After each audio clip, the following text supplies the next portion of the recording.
മലയാളികൾക്ക് ഏറെ സുപരിചിതമായ താരമാണ് ദിയ കൃഷ്ണ. ദിയ കൃഷ്ണയുടെ ഓരോ ചെറിയ വിശേഷങ്ങളും സോഷ്യൽ മീഡിയയിൽ പങ്കുവെക്കാറുണ്ട് ദിയ. കുറച്ച് ദിവസങ്ങളായി ദിയ കൃഷ്ണയ്ക്കും അച്ഛൻ കൃഷ്ണകുമാറിനുമെതിരെ വൻ വിവാദങ്ങളാണ് വന്നുകൊണ്ടിരിക്കുന്നത്.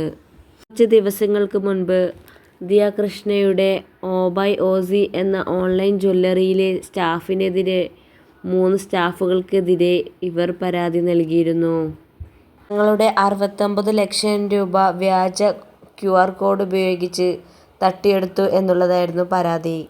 എൻ്റെ അനിയത്തികളെപ്പോലെ ഞാൻ കണ്ടിരുന്ന 3 സ്റ്റാഫുകളാണ് ഇത് ചെയ്തതെന്നും ഒരുപാട് വിഷമമുണ്ട് എന്നാണ് ദിയ പറയുന്നത്.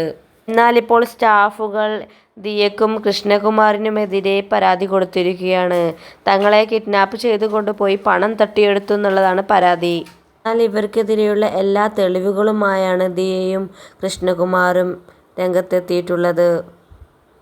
ദിയ ഇങ്ങനെ നിറവയറിൽ നിൽക്കുമ്പോൾ ഇനി തുടർ നടപടി എന്താണെന്നാണ് ആരാധകർ ചോദിക്കുന്നത്.